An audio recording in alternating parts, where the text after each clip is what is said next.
From the moment he stepped out from behind those crimson curtains on St. Peter's Loggia just over 1 week ago, Pope Leo has hit the ground running. He is keeping a hectic pace of religious services, audiences, meetings, consultations, and more.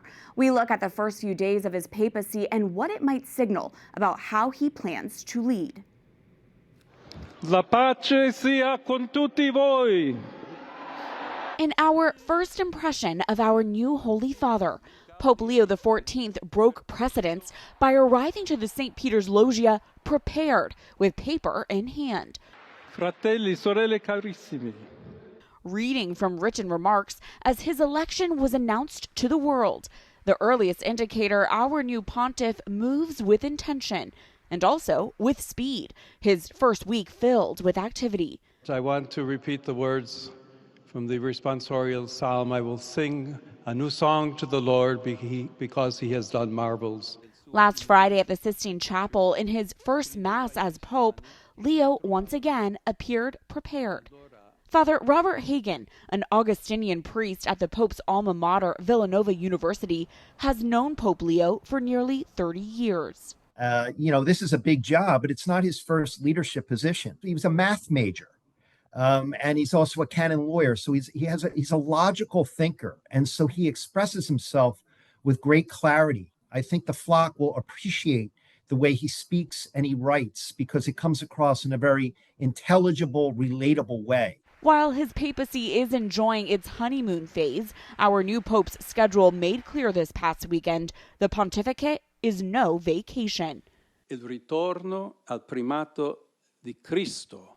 On Saturday, Leo laid out his vision to the College of Cardinals, emphasizing a commitment to church social teaching in our AI age.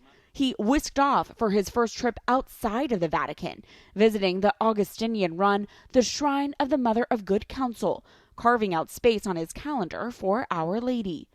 The Pope also paid his respects to his predecessor, visiting the tomb of Pope Francis at St. Mary Major. His day of rest also had a to-do list. Following Mass at St. Peter's tomb, Pope Leo then gave a Regina Coeli address with a surprise in song form. Letare, Alleluia. He appealed to the faithful for peace in Ukraine and then directly appealed to Ukrainian President Volodymyr Zelensky about it in a private phone call. Vatican watchers are noticing the spry 69-year-old's calendar so far and what it may signal.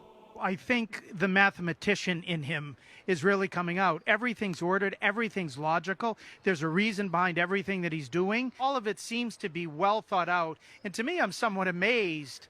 It's almost as if he's known for 69 years he would be the Holy Father because he's ahead of almost all of the decisions that a true novice would confront. I think we can say that so far Pope Leo knows how to pope. Former U.S. Ambassador to the Holy See, Francis Rooney, knew Pope Leo for years while he was in Rome.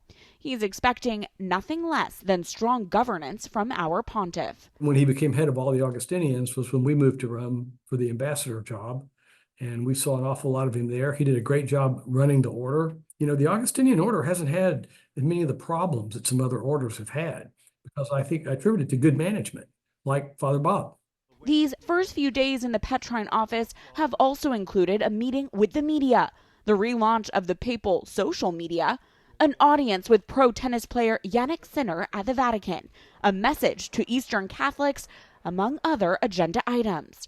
It's a first week on the job you might expect from someone with an American work ethic, enhanced by a worldwide resume.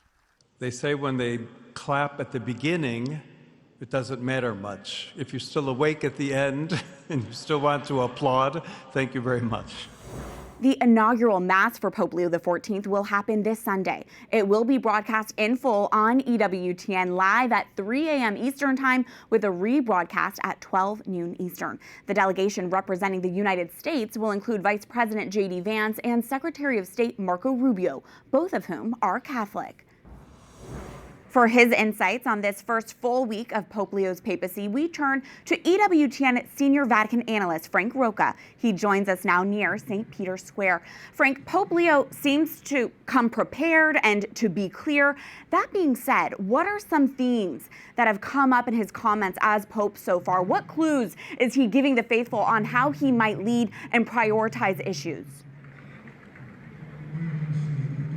Well, he told us that he chose his name in honor, above all, of Pope Leo XIII, who wrote the famous encyclical Rerum Novarum, responding to the challenges of the Industrial Revolution. And Pope Leo XIV says he wants to do something similar for the challenge of AI, and that it poses to work and the economy today. So that's clearly one priority. Today he met the diplomats, diplomatic corps accredited to the Holy See, and he made a comment that has gotten a lot of attention. He said that it's important to defend the family, which is based on the stable union of a man and a woman, which of course is traditional Catholic teaching, but is of course a controversial position today. And so he underscored that. Frank, you actually met and interviewed our Pope back in 2012 when he was then Father Robert Prevost, prior General of the Order of St. Augustine. Tell us what he was like and any insight that interview gave you into the man that he is.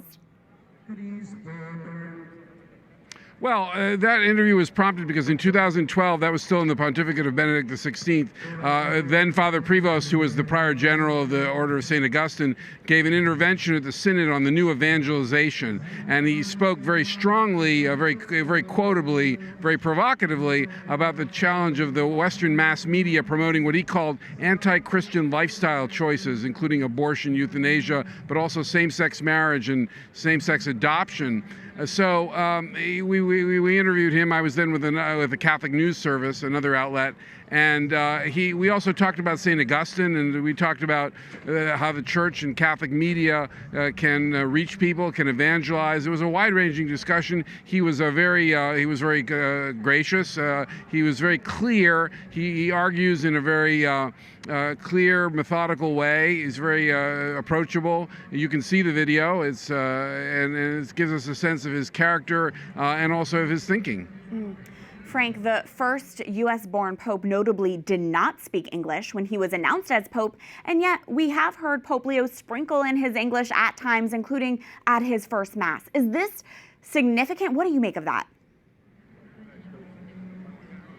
Well, I think it's interesting. Yes, when he came out on the loggia, he switched into Spanish and he made a greeting to his former flock in Chiclayo, Peru, which remember he's a dual citizen. He's from Chicago. He's an American citizen, but he's also a Peruvian citizen. And so he chose to identify himself to the world as a former Peruvian bishop. He used English for the first time publicly as Pope the next day, talking to the College of Cardinals, and I think that was clearly to reach cardinals who don't speak Italian, who are probably the majority at this point in a very geographically diverse group. Today, when he's speaking to the diplomats, he called himself the descendant of immigrants who in turn chose to emigrate, which is an interesting way of putting it. So I think he's certainly American. He's not denying that at all. But I think he's also casting himself as an international figure, and particularly with strong Latin American identity. And I think that's interesting and probably a good idea in the world political scene. Frank, Pope Leo held an audience with the media earlier this week, and in a now viral exchange, when one reporter asked Pope Leo if he had any message for the United States, the Holy Father answered, many. There's no telling exactly what he meant by that, but what do you think, Frank, an American Pope could mean for the Church in America, for American politics and American society?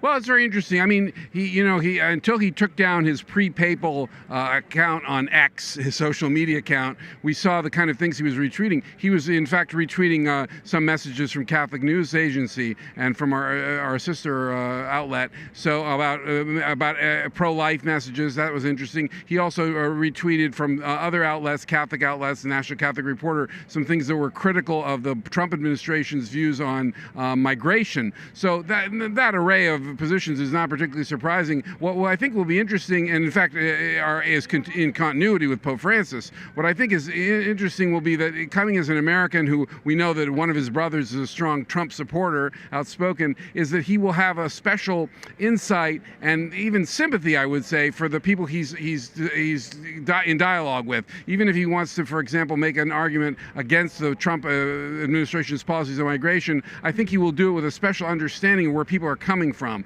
Many Americans support that policy, so I don't think he's just going to wag his finger at them. Frank, Pope Leo surprised us all when he sang in Latin during the Regina Coeli address on Sunday. Anything we should glean from how good his Latin is? Well, I'm not myself good enough Latinist to give you the judge of the Latin, but the singing voice was very welcome. Pope Francis, by his own admission, was tone deaf, and he didn't sing in public. Benedict occasionally did, although not in my recollection of the Regina Coeli. But so it's interesting to have a singing pope again. I think that's just a personal touch. He certainly has used Latin more than his predecessor already. At the meeting with the media on Monday, he blessed the journalists in Latin.